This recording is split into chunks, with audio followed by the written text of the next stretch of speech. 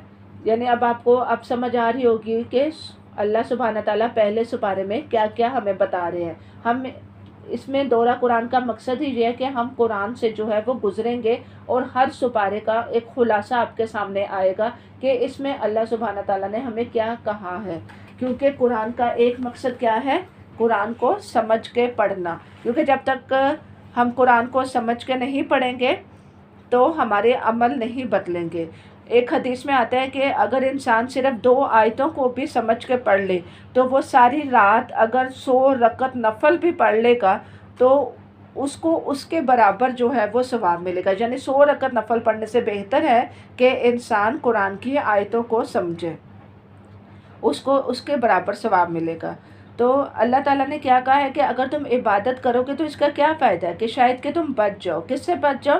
مشکلات سے بچ جاؤ۔ جو انسان کو اس کی زندگی میں مشکلیں آئیں گی تو وہ خود بخود اس کے راستے سے دور ہو جائیں گی۔ اور پھر اللہ تعالیٰ نے کیا کیا، زمین کے بارے میں بتا رہے ہیں کہ کیا میں نے تمہارے لیے زمین کا فرش نہیں بچھایا، کیا میں نے آسمان کو تمہارے اوپر چھت نہیں بنائی، کیا میں نے تمہارے لیے پھل نہیں پیدا کیے۔ تو پھر عبادت کے لائق کون ہے؟ عبادت کے لیے قرآن پڑھنے کی ضرورت ہے تاکہ ہمیں پتہ چلے کہ ہمارا رب کیا چاہتا ہے۔ ہم سب کو اللہ تعالیٰ کی معرفت جو ہے وہ ہونی چاہیے۔ جتنا ہم اللہ تعالیٰ کو پہچانیں گے اتنی ہماری عبادت جو ہے میں جو ہے وہ خشوع آئے گا۔ عبادت کا ذکر کرنے کے بعد اللہ تعالیٰ کیا کہتے ہیں، چیلنج کرتے ہیں۔ کس بات میں چیلنج کرتے ہیں؟ کہ اگر تمہیں اس قرآن میں جو ہے وہ شک ہے جو میں نے اپنے بندے پر اتاری ہے تو تم اس کی مانند صورت بنا لو اور جتنے بھی تمہارے معبود ہیں ان سب کو اکٹھا کر لو، لیکن تم کوئی قرآن جیسی صورت نہیں بنا سکو گے۔ تو اس کا انجام کیا ہے؟ آگ ہے۔ اور آگ کیا ہے کہ اللہ سبحانہ تعالیٰ نے کہا ہے کہ ڈرو اس آگ سے جس کا ایندھن بنیں گے انسان اور پتھر۔ یعنی تحقیق سے بھی یہ ثابت ہوا ہے کہ انسان کے اندر ایسی چیزیں ہیں جیسے کیلشیم ہے، فاسفورس ہے اور دوسری جتنی بھی چیزیں ہیں وہ ایسی چیزیں ہیں جو آگ کو بھڑکاتی ہیں۔ تو انسان کے اس سے انسان کو سوچنا چاہیے کہ مجھے جو ہے وہ کیا کرنا چاہیے، ایسے عمل کرنے چاہیے جس سے میں جہنم کا ایندھن نہ بنوں۔ اس کے بعد اللہ سبحانہ تعالیٰ جنت کا ذکر کرتے ہیں کہ جو لوگ ایمان لاتے ہیں اور نیک عمل کرتے ہیں تو ان کو کیا کرو، خوشخبری سنا دو ایسے باغ کی جس کے نیچے نہریں بہہ رہی ہوں گی اور ان کے پھل ہوں گے جو کہ دنیا کے پھل سے ملتے جلتے ہوں گے اور پاک صاف بیویاں ہوں گی۔ یعنی عمل صالحہ کیا ہے؟ ہم قرآن میں اتنی بار پڑھتے ہیں کہ عمل صالحہ کرو، نیک عمل کرو، نیک عمل کرو، تو ہمیں پتہ ہونا چاہیے کہ نیک عمل کیا ہے، جس میں انسان کا پاس اس کا علم ہونا چاہیے، اس کی اچھی نیت ہونی چاہیے، صبر ہونا چاہیے، اخلاص ہونا چاہیے، کیونکہ قرآن عظیم کتاب ہے اور اللہ بندوں سے ایسی زبان میں بات کرتا ہے جو بندے کو سمجھ آ جائے۔ اب اللہ سبحانہ تعالیٰ مچھر کا ذکر کرتے ہیں کہ مچھر مادہ یا اس سے اوپر، یعنی مچھر کے اوپر کیا ہوتا ہے، ایک جون جیسا کیڑا ہوتا ہے بہت ہی چھوٹا جو انسان کو نظر نہیں آتا، یہ ہمارے رب کی طرف سے ہے۔ تو اللہ سبحانہ تعالیٰ کہتے ہیں کہ میں مچھر کی مثال بھی بیان کرنے سے شرماتا نہیں ہوں، کیونکہ ایک اگر مچھر والی مثال سے کیا ہوتا ہے، ایمان والوں کی کیا حالت ہوتی ہے کہ ان کا ایمان بڑھ جاتا ہے، اور گمراہ لوگ کیا ہوتے ہیں، وہ جو فاسق ہوتے ہیں ان کا اس میں سے حجت بازی نکالتے ہیں۔ پھر ہمیں اپنے رب سے کیا قلب سلیم مانگنا چاہیے کہ اللہ ہمیں اپنے دل کے ٹیڑھا پن سے جو ہے وہ بچائے، کیونکہ اللہ تعالیٰ فاسقوں کو ہدایت نہیں دیتا۔ فاسق کون ہوتے ہیں؟ اس کے بعد اللہ تعالیٰ فاسق کے بارے میں بتاتے ہیں کہ فاسق وہ ہوتے ہیں جو عہد کو توڑتے ہیں، جو پکا کرنے کے بعد عہد کو توڑ دیتے ہیں، جو رشتہ داروں کو توڑ دیتے ہیں۔ حالانکہ صلہ رحمی کیا ہے؟ صلہ رحمی ہوتی ہے اپنے رشتہ داروں کا خیال رکھنا، اپنے ارد گرد کے لوگوں کا خیال رکھنا۔ اس سے انسان کے عمر میں اور رزق میں اضافہ ہوتا ہے۔ رشتہ داروں سے اچھا سلوک کرنا، اگر آپ کے ساتھ کوئی برا سلوک بھی کر رہا ہے تو بھی آپ اس کے ساتھ اچھا سلوک کریں۔ اور انسان جو ہے وہ کیا ہے، اور اللہ تعالیٰ نے یہ بھی بتایا کہ مومن جو ہے وہ بد اخلاق نہیں ہوتا۔ اس کے بعد اللہ تعالیٰ نے انسان کی زندگی کی حقیقت کے بارے میں جو ہے وہ بتایا ہے کہ تم کیا تھے، یعنی تم ایک مردہ تھے، پھر تمہیں مردہ سے زندگی دی، پھر زندگی سے پھر تمہیں مردہ دیا، اور پھر دوبارہ زندگی دی۔ یعنی مردہ کا کیا کیفیت، یعنی جب ہم اس دنیا میں نہیں آئے تھے تو ہمیں کیا تھا، کچھ نہیں معلوم کہ ہم کہاں تھے، تو وہ ہماری کیا کیفیت تھی، موت والی کیفیت تھی۔ پھر اللہ تعالیٰ نے ہمیں زندگی دی، یعنی دنیا کی زندگی۔ اس کے بعد اللہ تعالیٰ ہمیں موت دیں گے، دنیا میں موت دیں گے، اور پھر اس کے بعد دوبارہ قیامت والے دن زندہ کریں گے اور ہم ہمیشہ کے سفر کی طرف جائیں گے۔ یعنی اللہ ہمیں یہ بتا رہا ہے کہ انسان ایک حالت میں نہیں رہتا۔ جیسے کہ انسان پیدا ہوتا ہے، بچپن میں سے جوانی کی طرف آتا ہے، جوانی سے بڑھاپے کی طرف آتا ہے، پھر بڑھاپے سے وہ قبر میں چلا جاتا ہے۔ تو اللہ تعالیٰ کہہ رہے ہیں کہ انسان کی یہ سٹیجز جو ہیں وہ دنیا میں آئیں گی، تو انسان کو اس وقتی دنیا کی طرف جو ہے وہ کی کوششوں میں نہیں لگنا چاہیے، اور آخرت کی کامیابی کی طرف جو ہے وہ دیکھنا چاہیے کہ انسان خود اپنے آپ کو دیکھے۔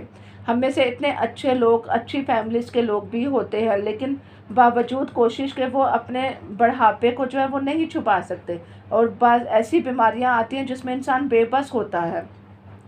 پھر اللہ سبحانہ تعالیٰ آدم علیہ السلام کی تخلیق کا ذکر کرتے ہیں کہ انسان کا آغاز کس طرح سے ہوا، کیونکہ ہر انسان کے دل میں یہ سوال اٹھتا ہے کہ وہ کون تھا، وہ کہاں سے آیا تھا اور کب تک ہے۔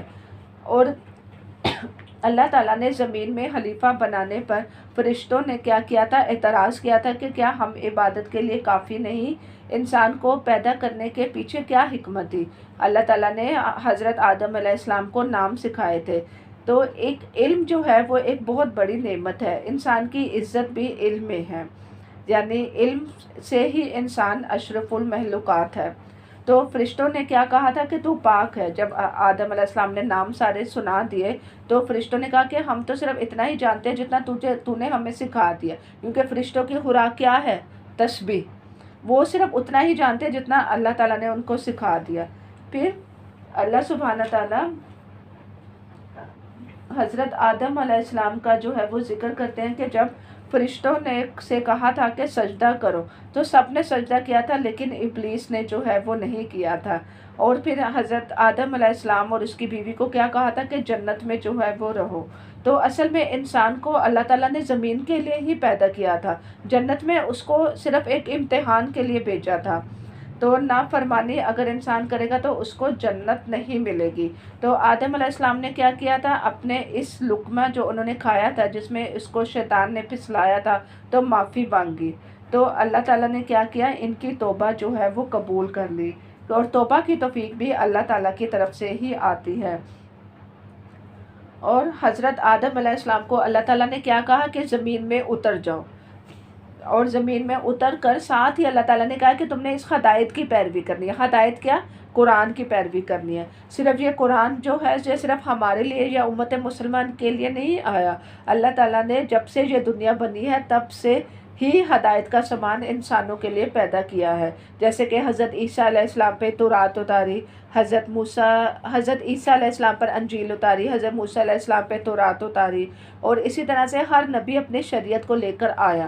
اور اس کا فائدہ کیا ہے کہ انسان کو کوئی خوف نہیں ہوگا، کوئی غم نہیں ہوگا جو اس ہدایت کی پیروی کرے گا، اور جو اس کو جھٹلائے گا تو اس کا ٹھکانہ کیا ہے، آگ۔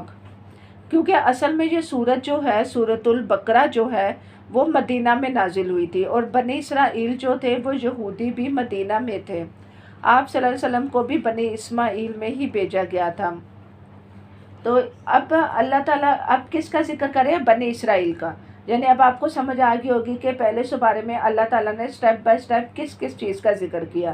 یعنی سب سے پہلے اللہ تعالیٰ نے متقین کا، پھر کافروں کا، اور پھر اس کے بعد منافقین کا ذکر کیا، پھر اپنی عبادت کا کیا، پھر مچھر کا کیا، پھر اس کے بعد فاسق کا کیا، پھر حضرت آدم علیہ السلام کی تخلیق کا واقعہ بتایا، اور اب اللہ تعالیٰ حضرت محمد صلی اللہ علیہ وسلم کو کیا بتا رہے ہیں کہ بنی اسرائیل کا واقعہ جو ہے وہ بیان کر رہے ہیں کہ بنی اسرائیل کیا تھے۔ اے بنی اسرائیل، ذرا خیال کرو میری اس نعمت کو جو میں نے تم کو عطا کی، میرے ساتھ جو تمہارا جو عہد تھا اسے تم پورا کرو، تو میرا عہد جو تمہارے ساتھ ہے اسے میں پورا کروں گا، اور مجھے سے ڈرو، اور میں نے جو کتاب بھیجی ہے اس پہ ایمان لاؤ، یہ اس کتاب کی تائید میں ہے جو تمہارے پاس پہلے سے موجود ہے، لہٰذا سب سے پہلے تم ہی اس کے منکر نہ بن جاؤ، اور تھوڑی قیمت پر میری آیات کو نہ جھٹلاؤ۔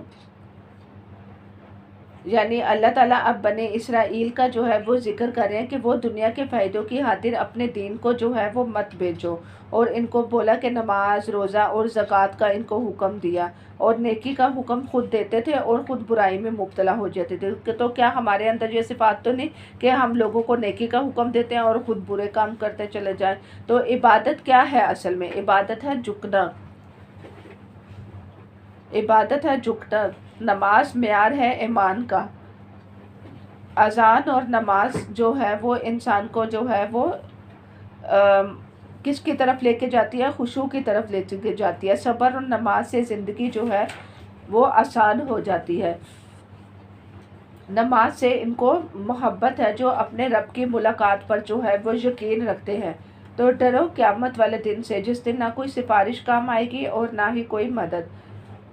اسی طرح اللہ سبحانہ تعالیٰ بنی اسرائیل کے ہی ذکر میں جو ہے وہ کہتے ہیں کہ یاد کرو جب ہم نے سمندر پھاڑ کر تمہارے لیے راستہ بنایا، پھر اس میں سے تمہیں بخیریت گزروا دیا،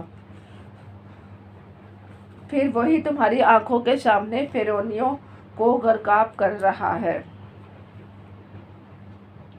یعنی بنی اسرائیل کو بتا رہے ہیں کہ دشمن کو تم نے آنکھوں کے سامنے ڈوبتے دیکھا تو یہ کوئی معمولی نعمت نہیں تھی۔ اور پھر اس کے بعد فرعونیوں نے کیا کیا؟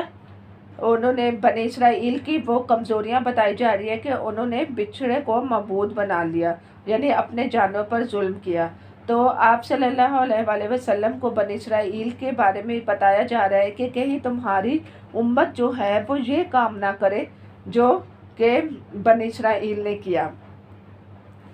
پھر اللہ تعالیٰ نے بنی اسرائیل کو جو ہے پر من سلوا اتارا، پھر ان کو وادی مقدس میں بستی میں بھی داخل کیا، اور پھر انہوں نے کیا کیا؟ ایک کے بعد نا شکری کی، اور اس لیے اللہ تعالیٰ نے کہا کہ مفسد نہ بنو، یعنی انہوں نے ایک کھانے پر بھی صبر نہیں کیا۔